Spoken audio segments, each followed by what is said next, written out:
Dating all the way back to the very first Mortal Kombat, I actually worked in an arcade at the time. I remember coming into work and hearing the sound of people going, oh, ah, you know, making these loud screams and yells and cheers because they were seeing something they had never seen before. The reason Fatalities appeal to so many people is these brutal, over-the-top things that, you know, most people never even want to think of doing to someone they know, or even to someone that they don't know. Fatalities are awesome in that it's a perfect way to end a match. It's a good way to show that you dominated over your defeated opponent. It's a final punctuation mark that, okay, I just kicked your ass, and now I'm gonna humiliate you even more. What makes the Fatalities awesome, I think, is the sense of humor to them. And I know it took me a while to get my arms around the mentality of them myself. And it's, you know, they're very graphic and very disturbing and disgusting, but there's an underlying humor to them that, you know, certainly is what defines my favorite ones. And it was kind of what made them enjoyable to work on for me. Was you know, finding that humor and kind of bringing that out, you know, graphically and visually. I think a lot of the casual players, you know, specifically pick up Mortal Kombat, are always looking up, you know, what are the fatalities, how gruesome they are, you know, even finding out, like unlocking them through the game and stuff like that.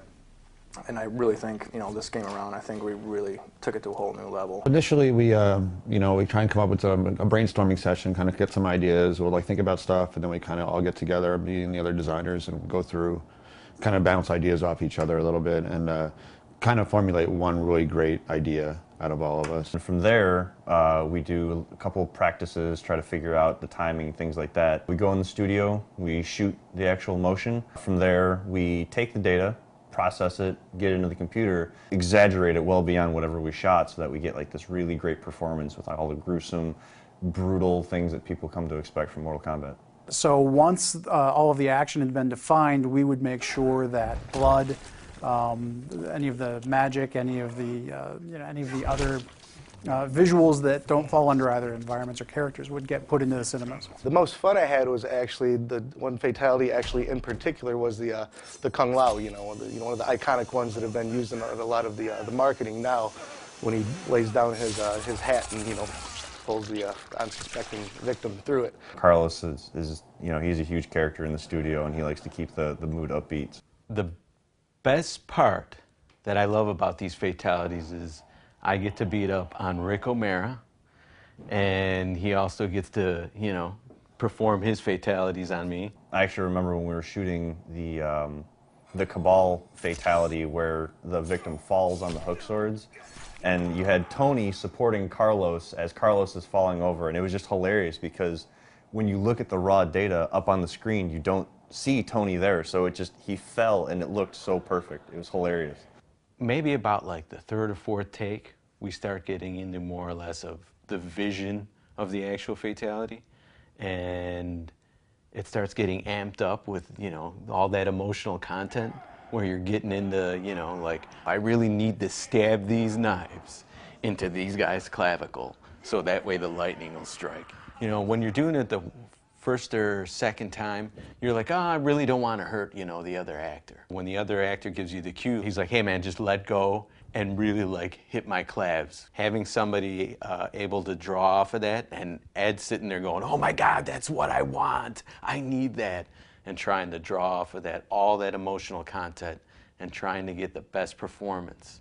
My role on Fatalities was to make sure that once everything else was in place, that we had visual effects for the fatalities. So once all of the action had been defined, we would make sure that blood, any of the magic, any of the visuals that don't fall under either environments or characters would get put into the cinemas. Probably my favorite and most successful effects are the ones where we involve the most sleight of hand. The classic reptile fatality, getting his tongue to work, was one of those real coups. That's the sort of thing that, you know, there's not a cut and dried system for doing. There were a lot of cheats and sleight of hands that we used to make that work. We use basically a beam, just an ability in the engine to draw a mesh from one point to another, basically attaching one end to Reptile's head and one end to the victim's head, and then introducing material-driven noise to that to make it seem as though there's an elastic tongue where really it's just a code-driven mesh that's going from one point to another.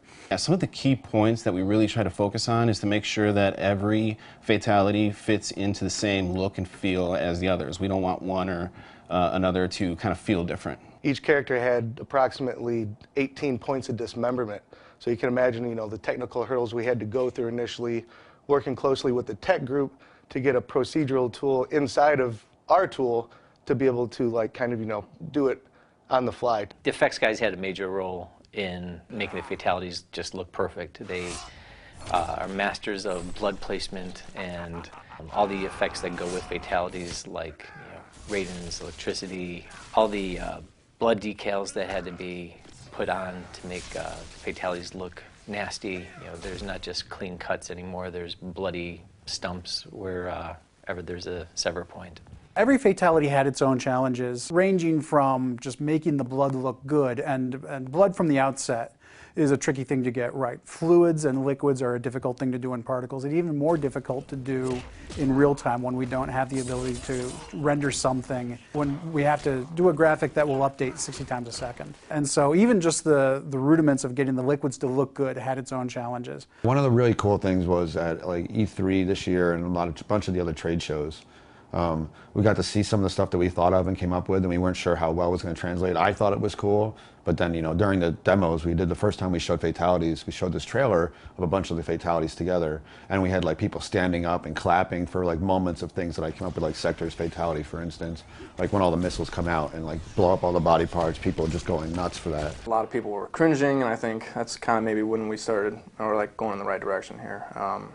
Taking some of the old stuff, blending in with some new ideas, and that's what I think is really cool about this little nod to the classics. The best fatalities are the ones that are nasty. They're really violent, but at the same time have a comedic tone to it. Those are always the best ones. Most of them actually have a comedic tone to it, and I think that's what makes fatalities popular. Get over!